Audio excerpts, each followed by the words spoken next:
핏빛달이 증언을 물들인 밤, 천산의 정상에서 한 사내가 홀로 서 있었다. 그의 주변으로 40여 구의 시신이 널브러져 있었고 온 사방에 뿌려진 피가 눈덮인 바위를 붉게 적시고 있었다. 무림맹의 정예들이었다.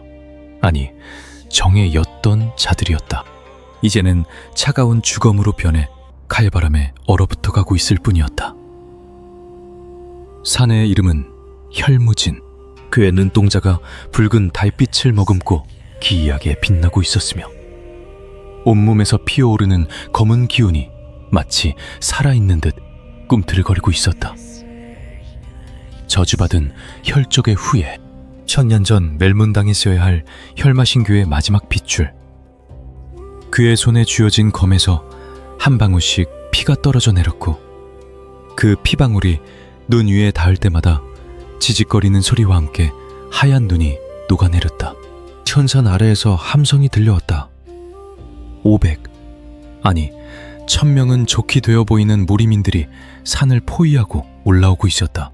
부파일방의 장로들이 삼봉이 섰고 그 뒤로 무림맹의 5대세가 정예들이 진을 짜며 천천히 포위망을 좁혀오고 있었다. 혈무진의 입가에 비웃음이 스쳤다. 오늘 이 자리에서 모든 것이 끝날 것이었다. 1000명의 무리민이 자신을 죽이러 왔지만 그들 중 과연 몇이나 살아 돌아갈 수 있을 것인가? 그의 단전에서 끓어오르는 혈기가 온몸의 경맥을 타고 흐르기 시작했고 검에서 피어나는 살기가 천산의 칼바람마저 얼려버릴 듯 차갑게 번져나갔다. 주와 임마, 천년 열매를 삼킨 대가로 그가 치러야 했던 저주.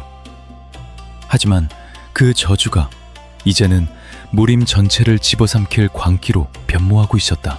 첫 번째 장로가 정상에 발을 디뎠고 혈무진의 검이 움직였다. 피가 하늘로 치솟았다. 그로부터 15년 전 모든 것은 그가 태어난 순간부터 저주였다. 강남의 외딴 촌라, 안개가 자욱하게 깔린 이른 새벽이었다. 산파의 비명이 울려 퍼졌고 마을 사람들이 황급히 달려왔을 때 그들이 본 것은 온몸이 붉은 문양으로 뒤덮인 갓난아기였다. 혈마의 낙인. 천년 전 중원을 피로 물들였던 혈마신교.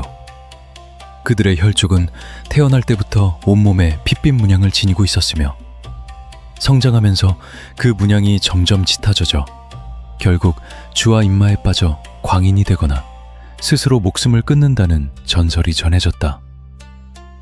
무진의 어머니는 아이를 품에 안고 울부짖었지만 마을 사람들의 눈빛은 차갑기만 했다. 아버지조차 고개를 돌려버렸고 마을의 이장은 당장 아이를 버리라고 손짓했다. 하지만 어머님은 아이를 놓지 않았다. 그날 밤 마을에 불이 났다. 누군가 일부러 지른 부였다. 사람들의 함성과 비명이 뒤섞였고 그 혼란 속에서 어머니는 갓난 무진을 품에 안고 마을을 빠져나왔다. 달빛도 없는 캄캄한 밤이었다. 어머니는 산길을 헤매며 걸었고 무진은 작은 입으로 숨을 몰아쉬며 어머니의 품에서 떨고 있었다. 어머니의 발에서 피가 흘러나왔지만 그녀는 멈추지 않았다. 사흘을 걸어 도착한 곳은 천산의 자락, 사람의 손길이 닿지 않는 깊은 골짜기였다.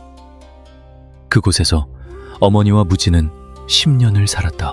어머니는 산에서 나무를 캐고 약초를 뜯어 근근히 생계를 이어갔으며 무진은 골짜기의 맑은 물가에서 뛰어놀며 자라났다. 하지만 그의 몸에 새겨진 붉은 문양은 나이가 들수록 점점 선명해져 갔고 5살이 되었을 무렵에는 온몸을 뒤덮다시피 했다.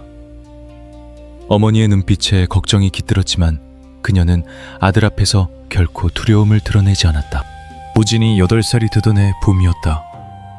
골짜기에 낯선 노인이 나타났다. 허름한 도포를 걸친 그는 지팡이를 짚고 천천히 걸어왔으며 그의 눈빛이 무진의 몸을 훑는 순간 미세하게 떨렸다.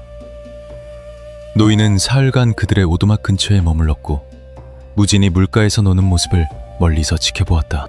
그리고 사흘째 되는 날 저녁, 노인이 오두막 앞에 섰다. 어머니가 문을 열었고 노인과 어머니의 시선이 마주쳤다. 노인의 입이 천천히 열렸고 그가 내뱉은 말에 어머니의 얼굴이 창백하게 질렸다. 하지만 곧 그녀는 고개를 끄덕였고 무진을 불러 노인 앞에 세웠다. 노인의 손이 무진의 이마에 닿았다. 순간 무진의 몸을 타고 뜨거운 기운이 흘러들었고 그의 단전에서 무언가가 꿈틀거리기 시작했다. 아팠다. 온몸이 불에 타는 듯했고 숨을 쉴 수 없을 만큼 가슴이 조여왔다. 하지만 무진은 비명을 참았다. 어머니가 자신을 바라보는 눈빛을 보았기 때문이었다. 그 눈빛에는 슬픔과 희망이 동시에 담겨 있었고 무진은 본능적으로 알았다. 지금 이 고통을 견뎌내지 못하면 어머니를 실망시킬 것이라는 걸. 노인의 손이 떨어졌고 무진은 그 자리에 쓰러졌다. 깨어났을 때는 이미 밤이었고 어머니가 그의 옆에서 눈물을 흘리고 있었다. 노인은 보이지 않았다. 하지만 오두막 한쪽에 낡은 책 한 권과 작은 약병이 놓여 있었다. 그것이 무진과 무공의 첫 만남이었다. 책의 이름은 혈천마공, 혈마신교의 비전신법이었고 노인이 남긴 약은 주와 입마를 억제하는 영약이었다. 어머니는 글을 읽을 줄 알았고 매일 밤 무진에게 책의 내용을 읽어주었다. 무진은 그렇게 혈천마공을 익혀나갔다. 9살 때 첫 번째 경맥을 뚫었고 10살 때 소주천을 완성했다. 몸에 새겨진 문양이 그를 괴롭혔지만 무공을 익힐수록 그 고통이 조금씩 줄어드는 것을 느낄 수 있었다. 12살이 되던 해 무진의 내공은 이미 보통 무인 30년 공력에 이르렀다. 하지만 그의 겨울 비극이 찾아왔다. 눈보라가 몰아치던 밤이었다. 골짜기로 수십 명의 무인들이 쳐들어왔고 그들의 선봉에는 청성파의 장로가 서 있었다. 누군가 이곳의 존재를 무린맹에 알렸던 것이다. 어머니가 무진을 뒤로 숨겼고 청성파 장로의 검이 번뜩였다. 무진은 어머니가 쓰러지는 것을 보았다. 피가 눈 위로 흩뿌려졌고 어머니의 몸이 천천히 무너졌다. 그녀의 손이 무진을 향해 뻗었지만 그 손은 땅에 닿기 전에 힘없이 떨어졌다. 무진의 눈에서 눈물이 흘러내렸고 그의 단전에서 무언가가 폭발했다. 혈기. 머물러 왔던 혈마의 기운이 온몸을 타고 폭발적으로 분출되었고 무진의 눈동자가 붉게 물들었다. 온몸의 문양이 불타오르듯 빛났으며 그의 입에서 짐승 같은 신음이 터져나왔다. 청성파 장로가 검을 휘둘렀지만 무진의 손이 그 검을 맨손으로 움켜쥐었다. 검이 부러졌고 장로의 얼굴에 경악이 떠올랐다. 무진의 주먹이 장로의 가슴을 관통했다. 그날 밤 골짜기는 피로 물들었다. 수십 명의 무인 중 살아남은 자는 단 한 명도 없었고 12살의 무진은 어머니의 주검을 품에 안고 하염없이 울었다. 눈이 그치고 새벽이 밝았다. 무진은 골짜기 한쪽에 어머니를 묻었고 그 앞에서 3일 밤낮을 꿇어앉아 있었다. 그리고 사흘째 되는 날 그는 천천히 일어나 산을 내려갔다. 복수, 오직 그것만이 그의 앞에 남은 길이었다. 천산을 내려온 무진은 강남으로 향했다. 12살의 나이였지만 그의 눈빛은 이미 죽음을 본 자의 것이었고 몸에서 풍기는 살기가 지나가는 사람들을 본능적으로 움츠러들게 만들었다. 강남의 첫 번째 도시에 도착했을 때 무진은 자신을 쫓는 자들이 있다는 것을 감지했다. 무린맹의 밀정들이었다. 청성파에서 전멸 소식이 전해지자 무린맹은 즉각 추격조를 편성했고 혈족의 후예를 제거하기 위해 전 강호에 수배령을 내렸던 것이다. 무진은 도시를 벗어나 숲으로 들어갔다. 밤이 되자 5명의 무인이 나타났다. 무린맹의 오행검대였고 그들 각자의 공력은 최소 40년 이상이었다. 첫 번째 검수가 달려들었고 무진의 손이 움직였다. 혈천마공 제2식, 혈수포. 무진의 손바닥에서 붉은 기운이 뿜어져 나왔고 검수의 가슴에 정통으로 박혔다. 뼈가 부서지는 소리와 함께 검수의 몸이 나무에 박혀 꿰뚫렸다. 나머지 4명이 동시에 검을 휘둘렀고 무진의 몸이 그림자처럼 움직였다.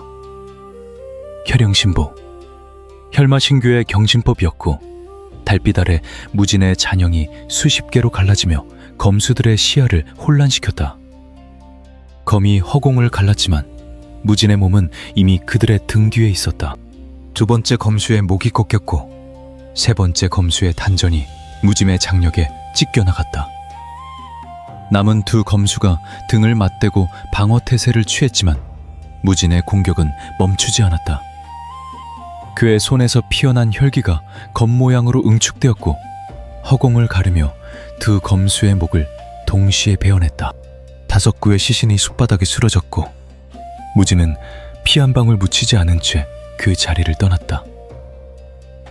이것이 시작이었다. 강남에서 강북으로, 중원의 동쪽에서 서쪽으로 무진은 끊임없이 움직였고 그를 쫓는 무린맹의 추격조는 계속해서 늘어났다. 10명, 20명, 50명. 숫자가 늘어날수록 무진의 무공도 함께 성장했다. 14살이 되던 해 무진은 화산파의 검각을 습격했다. 밤의 어둠을 틈타 산을 올랐고 경비를 서던 화산파 제자 셋의 목을 조용히 꺾었다. 검각에 도착했을 때 그곳을 지키던 화산 5검 중 한 명이 그를 발견했다. 검이 번쩍였고 무진의 몸이 옆으로 비껴섰다. 화산검법의 정수라 불리는 매와 낙영검이었지만 무진의 눈에는 그 검로의 모든 허점이 보였다. 그의 손이 검의 궤적을 따라 미끄러지듯 움직였고 화산검수의 손목을 잡아 비틀었다. 뼈가 부서지는 소리와 함께 검이 땅에 떨어졌고 무진의 다른 손이 검수의 목을 쳤다. 화산 5검 중 한 명이 그렇게 무진의 손에 죽었다. 검각에서 얻은 것은 화산파의 비정검보였고 무진은 그것을 모두 머릿속에 새긴 뒤 불태워버렸다. 산을 내려올 때쯤 화산파 전체가 들끓었지만 무진은 이미 그림자 속으로 사라진 뒤였다. 15살, 무진은 소림사 외곽의 작은 암자를 찾아갔다. 그곳에는 퇴역한 소림의 나한이 거주하고 있었고 그 나한은 과거 무진의 어머니를 죽인 청성파 장로와 의형제를 맺은 사이였다. 무진은 암자 앞에 서서 나한이 나오기를 기다렸다. 저녁 예불을 마친 나한이 문을 열었고 무진과 눈이 마주쳤다. 나한의 얼굴에 경악이 떠올랐지만 무진은 이미 움직이고 있었다. 혈천마공 제3식, 천혈죄. 무진의 장력이 나한의 온몸 경맥을 겨냥해 쏟아져 나왔고 나한은 급히 금강불괴 신공을 펼쳤다. 2 힘이 부딪혔고 암자가 그 충격으로 흔들렸다. 나한의 공력은 70년이 넘었고 금강불괴 신공은 천하제일의 방어무공이었다. 하지만 혈천마공은 상대의 경맥을 직접 공격하는 사마외도의 무공이었고 금강불괴로도 완전히 막아낼 수 없었다. 나한의 입에서 피가 흘러나왔고 그의 무릎이 꺾였다.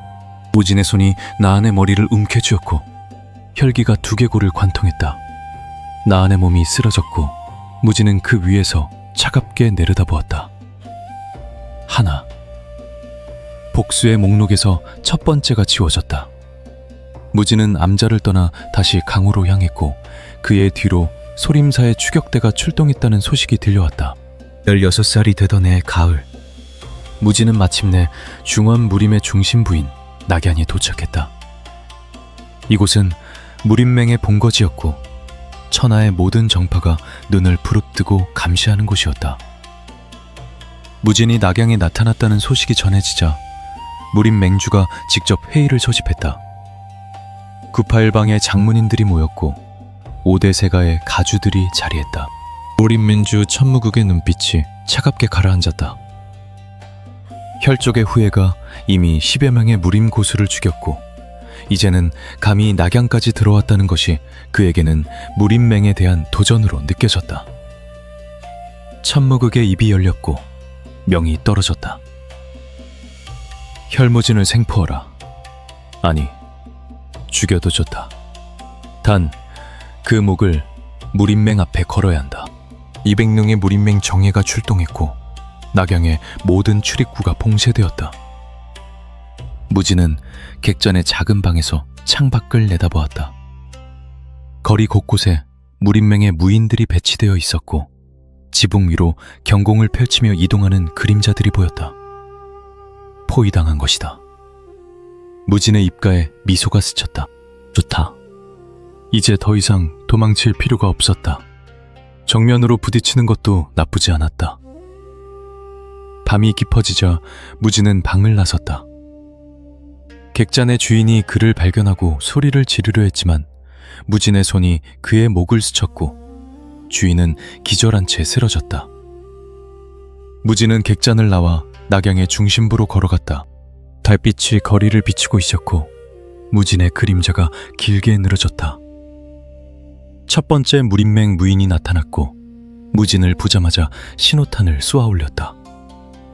붉은 빛이 하늘로 치솟았고 사방에서 함성이 터져나왔다. 무진은 멈추지 않고 계속 걸었다. 10명의 무인이 그를 둘러쌌고 검을 뽑아들었다. 무진의 손이 허공을 그었고 혈기가 칼날처럼 뻗어나갔다.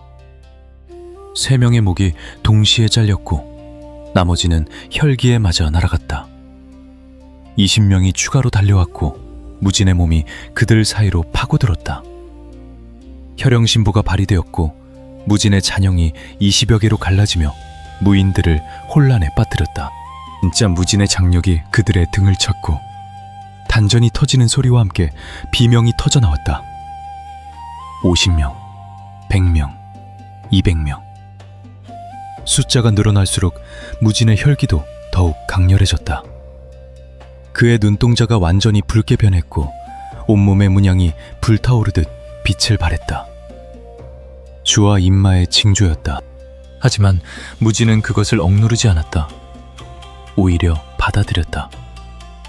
혈마의 기운을 온전히 자신의 것으로 만들어 더욱 강력한 힘으로 폭발시켰다. 낙양의 중심 광장에 시신이 쌓여갔고 살아남은 무림맹 무인들이 두려움에 떨며 뒤로 물러섰다. 그때 한 노인이 나타났다. 천무극. 무림맹주였고 그의 공력은 90년에 이르렀다. 천하 10대 고수 중 한 명으로 꼽히는 절정의 고수였다. 천무극의 검이 칼집에서 빠져나왔고 푸른 검기가 검신을 감쌌다. 무진과 천무극의 시선이 공중에서 부딪혔고 보이지 않는 기세가 서로 충돌하며 주변의 돌바닥에 금이 갔다. 천무극의 발이 땅을 박차고 그의 몸이 허공을 가리며 무진에게 날아들었다. 무림천검.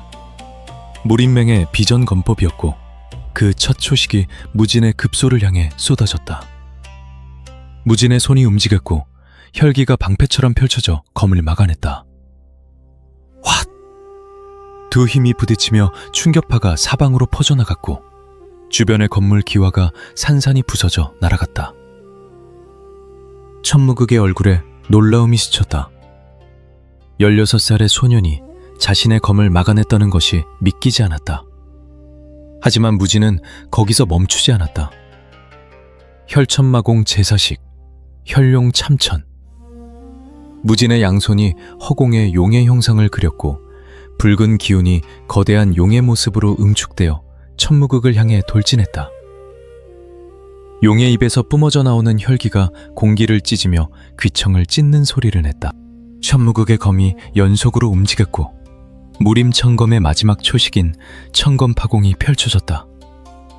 푸른 검기가 하늘을 가르며 혈령과 정면으로 충돌했고 그 순간 낙양의 밤하늘이 붉은빛과 푸른빛으로 갈라졌다. 폭발.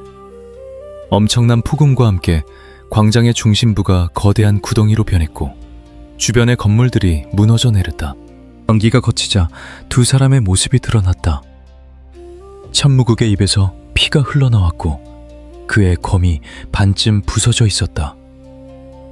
무진 역시 무사하지 못했다. 가슴에서 피가 흘러나왔고 온몸에 경맥이 찢어져 고통으로 일그러졌다. 하지만 무진의 눈빛은 흔들리지 않았다. 천무극이 검을 버리고 장법으로 전환했다. 천강장. 강한 양의 내력으로 상대를 압도하는 무림맹의 절기였고 그의 손바닥에서 쏟아져 나오는 장력이 무진을 향해 쇄도했다. 무진은 피하지 않고 정면으로 맞받아쳤다. 혈천마공과 청강장이 부딪혔고 두 사람의 발밑 땅이 거미줄처럼 갈라지며 주저앉았다. 힘겨루기. 내공의 깊이를 겨루는 순수한 대결이었고 천무극의 90년 공력과 무진의 혈마 기운이 서로를 짓누르며 충돌했다. 시간이 흘렀다. 1각, 2각, 3각. 천무극의 얼굴에 땀이 흘러내렸고 그의 눈빛에 당혹감이 떠올랐다. 믿을 수 없었다. 16살의 소년이 자신과 대등하게 맞서고 있다는 것이. 무진의 입가에 미소가 번졌다. 그리고 그 순간 무진의 단전에서 폭발적인 혈기가 분출되었다. 천무극의 몸이 뒤로 밀려났고 그의 발이 땅을 긁으며 10여 장을 물러섰다. 승부가 갈렸다. 무진이 한 걸음 앞으로 나섰고 천무극이 무릎을 꿇었다. 무림 맹주가 혈족의 후예에게 무릎을 꿇은 것이다. 주변에 남아있던 무림맹 무인들이 경악에 질린 얼굴로 그 광경을 바라보았다. 무진의 손이 천무극의 머리 위로 올라갔지만 그는 마지막 순간 멈췄다. 죽이지 않았다. 대신 천무극의 얼굴을 차갑게 내려다보며 온몸으로 의지를 드러냈다. 자신을 쫓는 것을 멈추지 않는다면 다음에는 무림맹 전체를 피로 물들이겠다는 각오가 그의 눈빛에서 불타올랐다. 그리고 무진은 몸을 돌려 낙양을 떠났다. 아무도 그를 막지 못했다. 밤하늘의 붉은 달이 무진의 뒷모습을 비추었고 그의 그림자가 거리를 따라 길게 늘어지며 점점 멀어져갔다. 무림맹의 무인들은 그저 그 모습을 멍하니 바라볼 뿐이었다. 그날 밤 새로운 전설이 중원에 새겨졌다.